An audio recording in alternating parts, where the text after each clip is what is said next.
Guys, how you all doing? Hope you are feeling good. And the title reads Douglas Murray on Channel 4 News. So I'm so sure you're going to love and enjoy every bit of this. So no further talking, let's dive into it and check it out.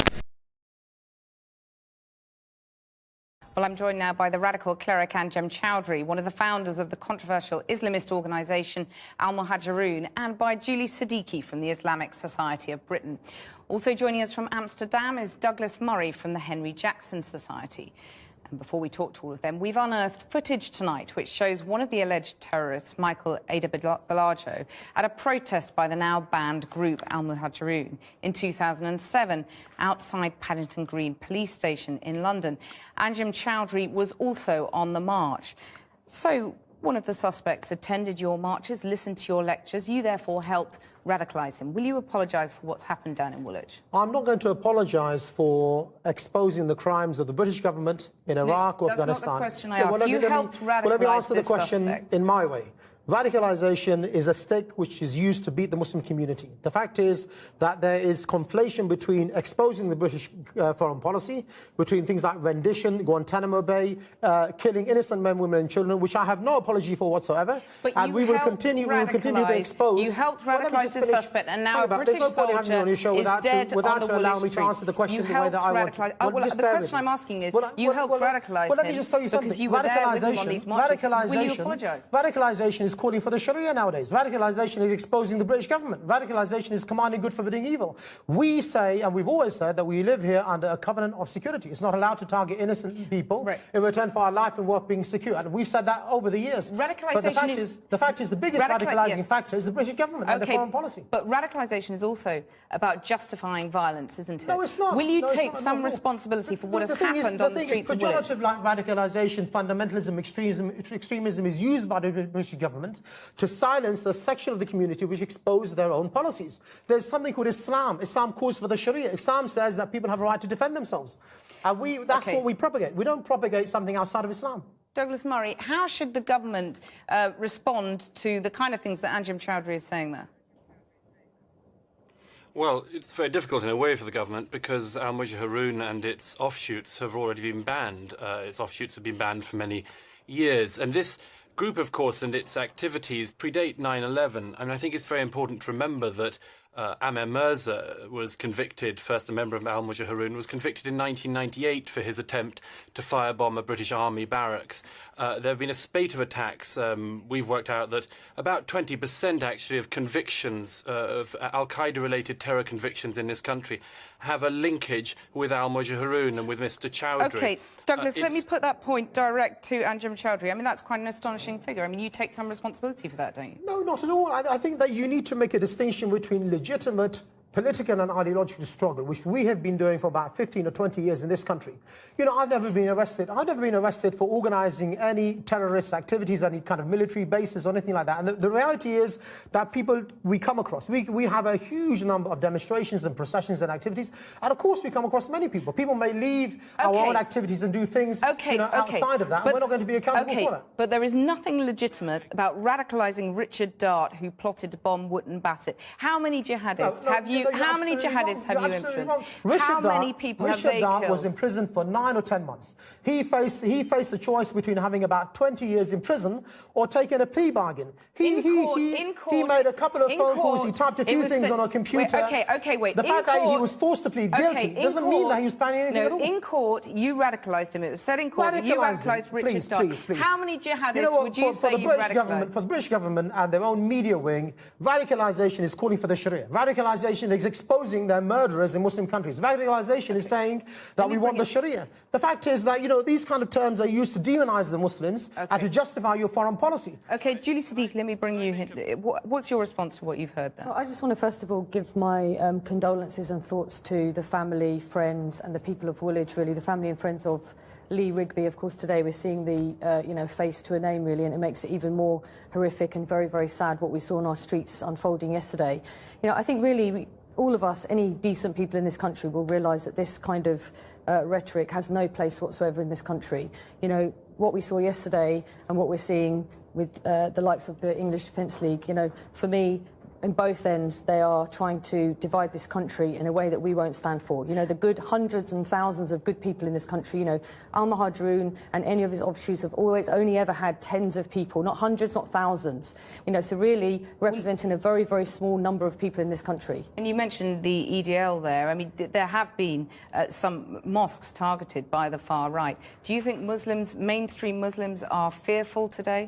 I mean, I think Muslims do feel vulnerable today. And, you know, some mosques were attacked yesterday and we're hearing all sorts of other stories coming through. And, of course, we have to all remain calm and measured to make sure that these things don't escalate any further, because that's obviously something that we don't want to see in this country either. So I think Muslims do feel vulnerable today. But I think the overwhelming majority of Muslim organisations and individuals have come out in full force today to absolutely condemn and say that this kind of action has no place whatsoever in this country. Douglas Murray, David Cameron said that these attacks will bring people together. Are we not terror-struck as a country? No, I don't think so at all. I'm not terror-struck. You're not terror-struck. Almost none of the British nation, I should think, is terror-struck. What we are is united in disgust, Muslims and non-Muslims. You know, it's extraordinary, really, for most of us, because we've all witnessed Mr. Chowdhury and his group for many years trying to provoke the British people. He's got on his record not only these huge swathes of people that he has helped to radicalise, but of course he's also created the English Defence League, an incredible double whammy achievement for one individual. But you know, one of the things that's most interesting in this is the continual provocation of Mr. Chowdhury does not persuade and will not persuade most of us to believe that most Muslims are like Mr. Chowdhury. They are not. Most Muslims in this country are utterly disgusted by him and his actions. And the important thing to remember for non-Muslims is not to be provoked by Mr. Chowdhury, not even when he says, as he did earlier this year, that his £25,000 a year that he gets in benefits from the British state is what he calls jihad seekers allowance. If I may make one point. Okay. Mr. Chowdhury was almost certainly better paid than drummer Rigby. That fact is something that we should mull on and, I would suggest, sort out swiftly. Anjem Chowdhury, I mean, these suspects viewed the soldiers generally, as legitimate targets. Do you? Well, let me just say, first of all, that Douglas Murray... Wait a second. Douglas Murray is talking rubbish. I'm not getting 25k a year. We'll leave I'm that not aside. on JSA for your information. Leave Check that your aside. facts. Yeah, we'll and she's wrong as well. We don't have 10 or 100 members. We have many. Right. But the point these is, soldiers who are fighting in Afghanistan, obviously the people have a right to defend themselves. So what we say in Britain is that we have a covenant of security. In return for our life and wealth being protected, it is not allowed for Muslims to target the life and the wealth of the people with whom we live. But I tell you something. The people who are oppressing the Muslims is the British government. The people who are banning ideological and political struggle are the British government. They don't allow people to express themselves. Chowdhury, you've had your time. You've had your say. Thank you very much. We have to move on now. Wow, guys, what a heated debate. Yes, the debate was really heated. You can see from me. Guys, like, sometimes I keep wondering, when is this going to end? All those fights, quarrel here and there between the Israel and the Hamas. Sometimes I keep asking myself, like, when is it going to end? When is it going to be over? What can we do for this thing to come to an end? Because the life of the innocent ones are being involved. Innocent ones, they have been involved. Guys, like, I can't just forget the news I had on, was it October? Yes, October 7. It was really hurting, so heartbreaking. Oh my God, guys, like, I don't pray for anyone to witness that.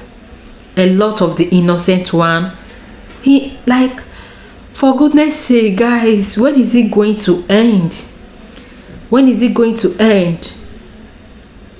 Guys, like, there was a video I posted earlier and someone was asking Apeche, say, and the person said that, okay, don't the Hamas have the right to defend themselves?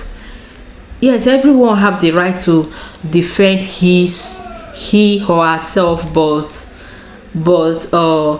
the way you are defending yourself really matters a lot. How are you defending yourself?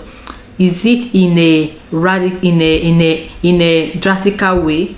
How are you defending yourself? And even that thing that you are trying to defend yourself from, does it really worth it? Because at times people take too much action. You will see someone will just do little tune to a someone, and the person will just take action, and the person will even do something that is more than what the person did. Guys, like, when is this going to end? What can be done for this to end? What can be done? What? Because I believe these two people were once in good time. Yes, I believe. There was still this video that I posted earlier, and Charlie Kirk asked one of the students. He said, okay, what happened when the Hamas dropped their weapon and the Israel decide to drop their weapon? What is going to happen? What is going to become of the two people? And the guy said that there is going to be peace, and that is true. That is really true, because I believe that when these two people drop their various weapons, that there's going to be peace, there's going to be harmony, there's going to be unity again. I mean, like, why they fighting? Why? I think it's hard time. It's hard time that these two people, think of reconciliation, to reconcile. There is no problem that cannot be solved. No problem without a solution. So I think they really have to decide and reconcile again. And Charlie Kirk later asked, okay, what if Hamas drop their weapon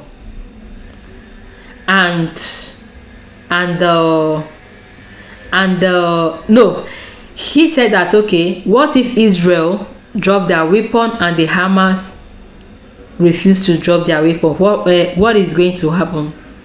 He said there will not be peace. Oh my God, guys, like, there have been a lot of protests here and there. Even there was this video that I posted earlier, and the students were protesting, and people they asked them, why are you protesting? And they cannot even tell. They don't even know the reason why they are protesting. They don't know. They were just protesting. Guys, when is it going to end?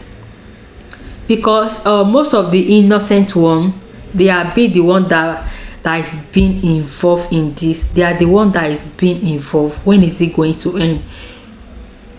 When is peace? When are they going to embrace that peace? Because, guys, like, I do not pray to witness that at all, and I do not even wish anyone to experience that. Okay, there is nothing as good as when a society, or when a community, or when a country is living in peace.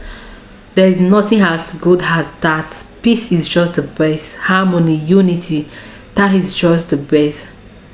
For God's sake, we are all one. We are all one. We are all one. Guys, I wish they would just come to realization, to know that all these things that they have been doing is totally unacceptable, is totally wrong, is totally bad. It's totally bad in the sight of God, because God hates it. God doesn't love where there is sin, because that is actually a sin. It's a big sin. Guys, I just hope that one day, that someday, that these people will settle. They will settle and reunite again. That is just my earnest prayer. That is just my earnest prayer, because people are suffering. People are crying. People are crying bitterly. I'm telling you the truth. Guys, I'm just so excited for internet, because if not for the internet, a lot of people will not even be seeing this. A lot of people will not even know what is happening. So I'm just so excited that there is something named internet, and people are beginning to learn this. I believe that, if they are hearing this, someday they will have a change of mind. They will have a change of mind, and peace will come back in their land. That is just my prayer. That is just my earnest prayer, because the innocent one, because there are people who are not even ready for this, and they are being the one that are mostly involved in this. So guys, I'm really so excited sharing this with you, and I hope you guys enjoy watching this video. Please let me know what to think about it in the comment section, and I will really appreciate every bit of that. So guys, you stay tuned and see you all in my next one. Bye.